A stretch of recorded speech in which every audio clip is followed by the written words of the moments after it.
Halo guys, welcome back again to my channel bersama saya Hansen di sini dan seperti biasanya setiap harinya saya akan buatkan video seputar cryptocurrency. So bagi kalian yang tertarik seputar cryptocurrency boleh aja langsung buat saya like dan juga subscribe.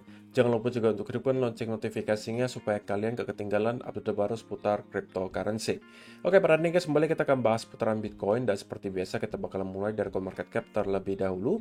Per hari ini secara global market cap crypto berada di angka 965 billion dollar atau turun sekitar 2,72%.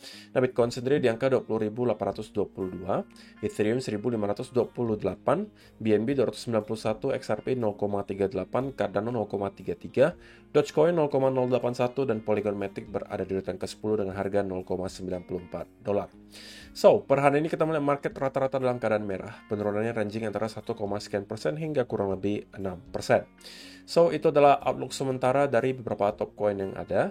Untuk hari ini saya nggak bakalan bahas berita dan data guys, karena saya pengen update langsung ke beberapa chart yang udah sering kali kita bahas sebelumnya yang tentunya juga berkaitan dengan Bitcoin. So langsung aja kita masuk ke chart guys. Nah pertama saya akan bahas dari S&P 500 dulu atau stock market dari Amerika Serikat. Nah jika teman-teman perhatikan, seperti yang udah kita bahas juga di video beberapa hari yang lalu, bahwa kita mendapati ada area yang sangat krusial sedang dituju oleh S&P 500, yaitu adalah trendline yang sudah menahan S&P 500 dari awal tahun 2022 hingga sekarang. Dan saya sudah sampaikan ke teman-teman semua, selama kita tidak mampu jebol di atas area trendline di sini, maka kita harus berasumsi bahwa kita masih berada di dalam bear trend dan kita akan bisa aja mendapatkan rejection lagi dari sini. Oke? Dan so far itulah sepertinya yang terjadi. Ketika stock marketnya drop, ya kita juga bisa expect bahwa biasanya cryptocurrency khususnya Bitcoin juga mengalami hal yang sama. Nah, cuma berita yang bisa jadi positifnya adalah kali ini kita masih berada di atas area supportnya nih guys. Oke, di sekitaran 3.900 sampai 3.890 ini adalah area support yang sebelumnya jika teman-teman perhatikan itu selalu menjadi area di mana terjadi pantulan yang cukup besar, baik dijadikan sebagai area resistance di sini maupun area support. Resistance, support, gitu ya. Jadi kita bakalan lihat apakah dalam beberapa hari ke depan S&P 500 akan kembali mampu mendapatkan bounce dari sini. Oke.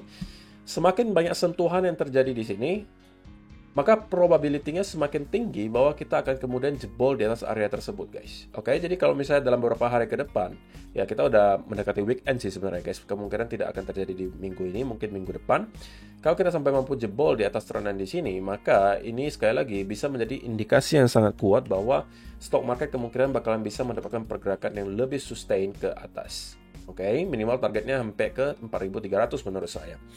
Tetapi jika gitu ya kita tidak mampu maintain di atas area support di sini, apalagi kemudian kita jebol di bawah area trendline di sini, maka menurut saya chance-nya cukup besar bahwa kita kemungkinan akan kembali revisit minimal ke sekitaran area 3.500, oke, atau bahkan kita bisa membuat lower low baru dan menuju ke next area major support yang menurut saya nanti akan berada di sekitaran 3.200 sampai 3.100. Ingat guys, selama kita berada di bearish trend, tentunya masih ada chance bagi kita untuk terus membuat lower low, lower high, lower low, lower high, sebelum pada akhirnya kita akan mendapatkan reversal tersebut.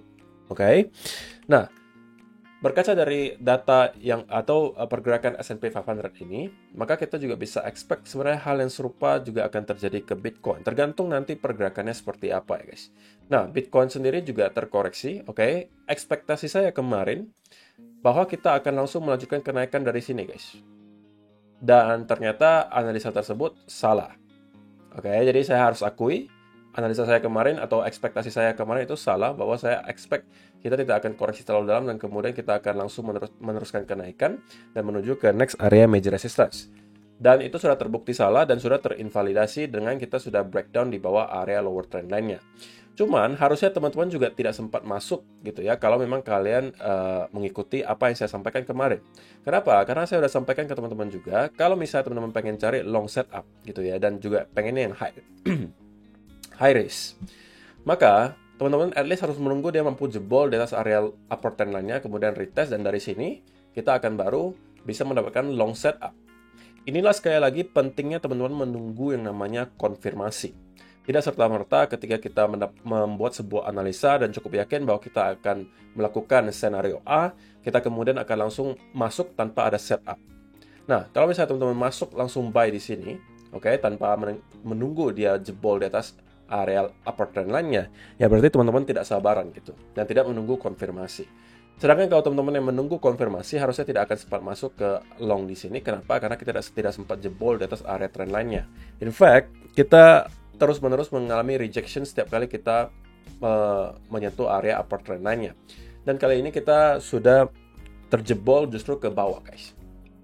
Oke, dengan adanya hal ini tentunya, secara short term, maka saya akan cenderung lebih ke arah bearish gitu, guys. Dan untuk sementara, kalau misalnya teman-teman perhatikan di 15-minute chart, mungkin kita juga bisa temukan bahwa kita sedang terkonsolidasi di bawah area trendline di sini. Kalau misalnya teman-teman yang pengen short term trade, saya rasa ini bisa teman-teman jadikan sebagai sebuah setup. Kalau ternyata kita mampu jebol di bawah area trendline ini, saya mungkin bisa melihat Bitcoin akan menargetkan minimal ke sekitaran area 20.300 sebagai area low terakhir yang di sini.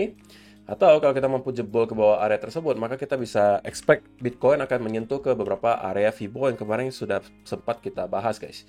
Nah, kalau misalnya teman-teman yang belum tahu gitu ya, maka kita akan coba cek lagi. Di mana sih area-area Fibonacci retracement yang kemungkinan bakalan bisa membuat semacam support. Pertama, 19.600. Yang kedua adalah di area 19.000. Ini adalah kedua area yang menurut saya akan menjadi sweet spot-nya, di mana kita akan kembali mendapatkan mungkin bounce dari sini. Oke, tapi tergantung guys, pergerakan turunnya nanti seperti apa. Kalau kita kemudian mendapatkan penurunan yang terjadi itu terlihat cukup impulsif seperti yang terjadi di sini, atau kita kemudian turun seperti ini tanpa ada penurunan yang korektif, alias pergerakannya cukup impulsif kemudian kita terkonsolidasi dan membuat bear flag di sini, maka dari sana kita mungkin bisa expect bahwa penurunannya akan jauh lebih dalam daripada yang kita kira. Dan sekali lagi, untuk midterm, selama kita mampu maintain di atas area 18.500, bagi saya masih akan condong ke arah bullish untuk midterm. Tapi untuk short term, karena kita sudah jebol di bawah lower trend line-nya, maka saya akan sedikit ke arah bearish, oke? Dan kalau misalnya saya dikasih setup untuk melakukan short, ya mungkin saya akan ambil minimal menargetkan ke sekitaran area 20.300-an. Tetapi, kalau misalnya guys, ini adalah invalidasinya. Setiap setup, setiap analisa tentunya ada invalidasinya. Invalidasinya apa? Invalidasinya adalah kalau ternyata kita kembali closing di atas area trendline di sini, maka saya kemungkinan tidak akan lagi mencari setup untuk short. Oke? Tidak juga long. Kenapa? Karena menurut saya setupnya di sini tentunya tidak akan terlalu jelas. Karena kalau kita berada di sini, kalian long maupun short, ini menurut saya RR-nya tidak akan memadai. Oke, jadi kalau misalnya kita melakukan hal ini, maka saya kemungkinan masih akan stay out of the market. Sekali lagi, tidak harus setiap hari kita berada di market ya guys. Terlebih lagi kalau misalnya teman-teman yang sudah sempat cuan dan membeli di sekitaran area di sini, tidak ada keharusan bagi kalian untuk terus memaksa melakukan atau mencari setup di sini guys. Kalian sudah harusnya mendapatkan cuan yang lumayan dari sini. Nah, kalau misalnya kita pengen mencari long setup, saya rasa saya pengen menunggu salah satu dari dua skenario ini terjadi. Antara pertama kita mendapatkan ada corrective moves di sini menuju ke area Fibo yang tadi kita sudah sebutkan di sekitaran area 19.600 atau 19.000 di sini. Dan kalau kita membentuk trendline nantinya dan kita mampu jebol di atas area tersebut dan consolidate, ini adalah peluang bagi saya untuk masuk long. Atau gitu ya, atau kita juga mampu kembali mendapatkan push ke atas dan jebol di atas upper trendline-nya kemudian kita retest. Ini juga bisa saya manfaatkan sebagai long setup. Nah, tapi kalau yang ini, saya pengennya melihat Bitcoin itu melakukannya secepatnya, mungkin dalam 1-2 hari ini.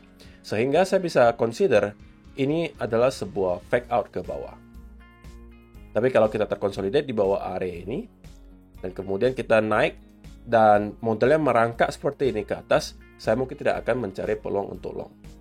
Oke, jadi saya rasa penjelasannya cukup jelas ya guys untuk beberapa skenario yang akan saya tunggu untuk beberapa hari mendatang di Bitcoin.